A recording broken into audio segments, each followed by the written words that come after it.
Hello, how's it going? Wow, I'm like kind of nervous. Should I take a shot? I'm 25. Cheers, y'all. To finally figuring out my schedule. Hey guys, I just wanted to make this video about how much of a fucking mess I am. You may have seen my video waking up at 5 a.m. to study for the CPA exam. Yes, I used to be on that 5 a.m. grind, and it lasted for a couple months while I was studying. And then back in a couple months ago, I actually decided to take a pause on the CPA exam for mental health reasons that we will go into probably in a new video, not today. A fundamental problem I've always had is I've never been able to have a routine. And when COVID started, it honestly escalated my problem totally. Because all of a sudden, we were living in a world where everything had to be self-motivated. Like I have to be motivated internally, and that's just never been me. I've always had someone else to motivate me. I've had school or, work to get out of bed. This happens every week. I try to wake up early, but I have late nights, so I can't go to bed early. So it's so this week I'm gonna try to commit and schedule my day, week. I do this shit all the fucking time. I know I need a routine to keep me happy, healthy, and living a life. And I know I need some way to get up in the morning and get my day started, and also a nightly routine to have something that isn't, scattered. I don't know why I try to convince myself that I'm a morning person. I'm not. I can't get up in the morning, and then I end up just wasting the day, and then I try to go to bed early. I don't know why I'm lying to myself. I know that I need a routine in order to stay productive, but I never can commit to anything. I have all of these ideas of what my morning and nighttime routine should be, and of course it's wake up at 5 a.m., drink my coffee, go do some yoga, but that's never worked, okay? Maybe for 3 days and then I quit. I mean, that's why the 5 a.m. grind didn't work for me. It was just simply unsustainable. There are things that happen at night that force me to go to bed past 9 p.m. and then I value my 8 hours of sleep. It's just not gonna happen. And I'm getting older. I'm 24. I really value my 8 hours of sleep. So that kind of leaves me with no motivation to get up in the morning. But then I had a realization. Okay, so if I'm gonna wake up right before I need to get up anyway, I might as well work on things late at night. I know that your mental health is better if you wake up early, but girl, I can't get up in the morning. Lately, I've been waking up at 7 a.m. That's the natural time I get up.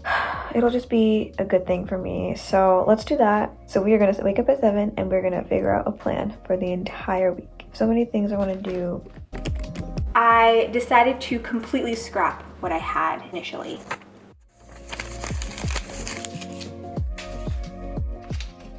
And with any new routine, of course, I started with excitement. I started with, hey, let's fucking get this done.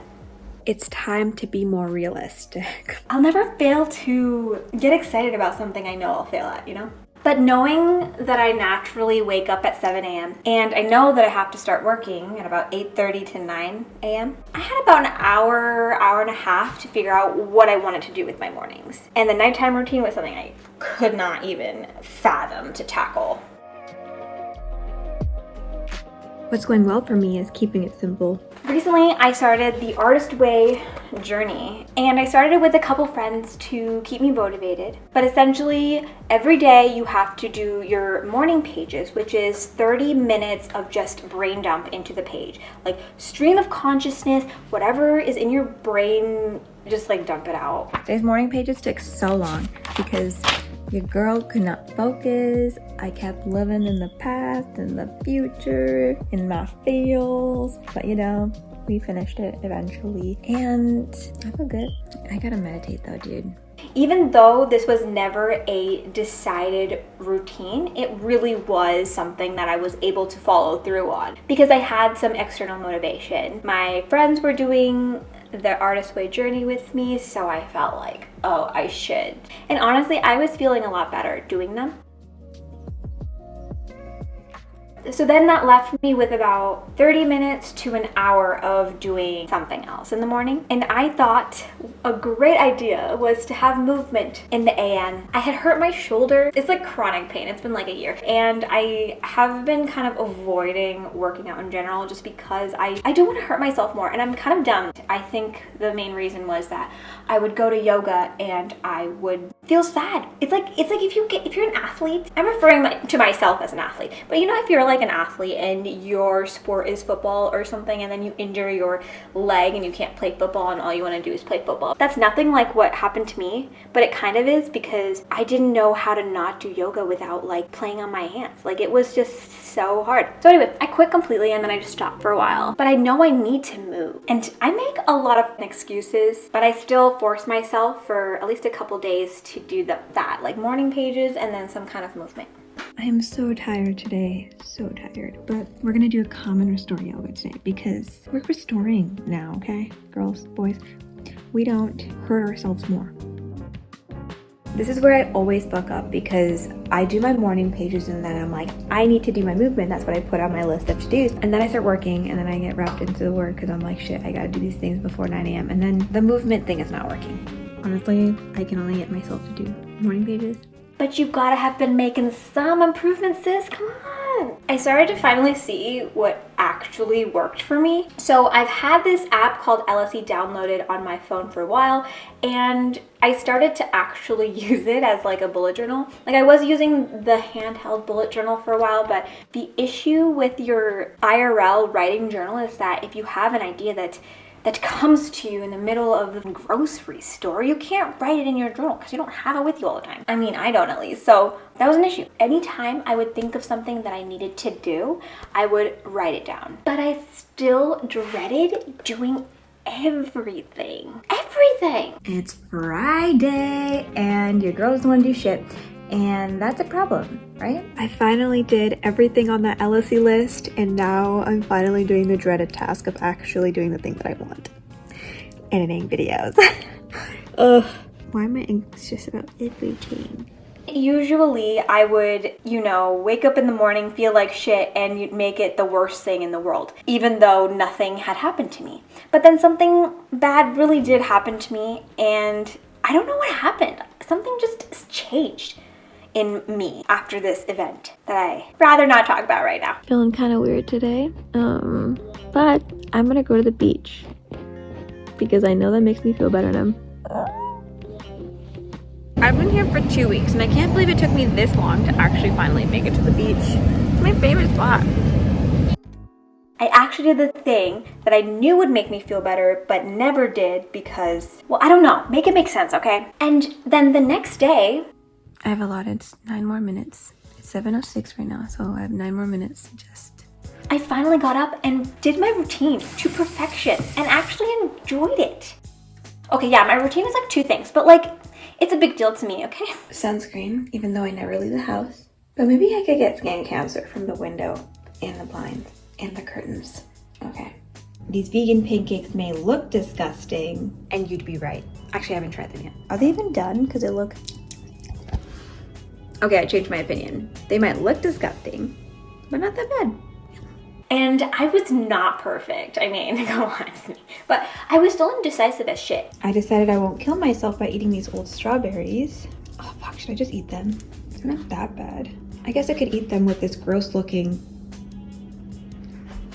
Do I throw... Oh, okay. I cut around the gross. Sometimes we eat like kings. And sometimes you gotta just eat gross leftovers. The more you know. The slight hint. Oh, it could be gross, but I'll survive. But forcing is never enough for me, and it always leads to failure in the realm of routines. And yes, it's great to find ways to force yourself to do things and find that external motivation, but I think the reason why I was never able to sustain a routine is because I was trying to force myself to be somebody that I wasn't. A morning person. Someone who, whoa, I just flipped you up. Productive all the time and does everything and is happy all the time. I started reading this book called The Power of Now, which is by Eckhart Tolle, and you know your girl is a huge fan of Eckhart Tolle. I'm actually not done with them on like chapter 2, but there was a quote that really changed things for me, and I'm gonna read it. If you find your here and now intolerable and it makes you unhappy, you have 3 options. Remove yourself from the situation, change it, or accept it totally. If you want to take responsibility for your life, you must choose one of these 3 options, and you must choose now. Then accept the consequences. No excuses, no negativity, no psychic pollution. Keep your inner space clear. Fucking mic drop. Fuck. I realized, I spend so much time trying to decide what to do. What's the perfect thing to do in this morning? And then I just was like, fuck it. I'm gonna accept whatever I'm doing right now. Totally. Doesn't matter what I'm doing. I'm gonna do it completely absorbed, or I'm gonna not do it. So there was this moment where I was binge watching Dynasty, which, girl, that's a good show. But as I was binge watching, I was kind of thinking about this book, and I'm like, wow, I should really go do some work. I should really go work on something else. And then I'm like, okay, no, I'm gonna accept watching the show completely. I'm gonna be absorbed in it. I'm going to do it completely. And guess what? I didn't even want to watch TV anymore. I just wanted to get to my to-do list. Sure, I'll still get sad in the morning and all that, but I realized it's not about feeling good all the time. You have to get through the initial discomfort of a routine. Like in the morning, sure, I feel like shit, but who does feel good? Not everything is gonna feel good all the time. Something that took me 25 years, no, I'm 24. That's something that took me 24 years to realize, but I don't think I'm the only one, clearly, because there's a book about it. I think what I've learned from this experience is that anything that takes me out of the present moment is not worth my time. And completing a routine isn't about doing every fucking thing on your to-do list. If you're like me and can't upkeep a routine, you gotta just keep it simple and fully commit to it, or don't do it at all. And maybe just fucking read some Eckhart Tolle, because damn, this shit's really deep. So then my nighttime routine was easily solved by this Alice app, where I just like wrote down everything that I had to do, and it turns out that there's a lot of things that I do repetitively at night. So I just make sure to allot time for those things now. A routine is really important to have for my mental health, but also for just staying motivated throughout the day, making sure the way that I start my day is right. If you can get anything out of this video, it's that you can keep it simple and follow what already works. If you wake up at 9 a.m., make that your routine. I would start with what works, and then over time, you will want to do your morning routine because you realize what benefit it provides for you. Okay, well, that might be all today. Thank you for watching the entirety of this video. I can't believe you're still here. You must be a true fan. Do I have fans? There's 250 of you over here, so I love you. You are worthy of everything. If I got one thing, I was you and I.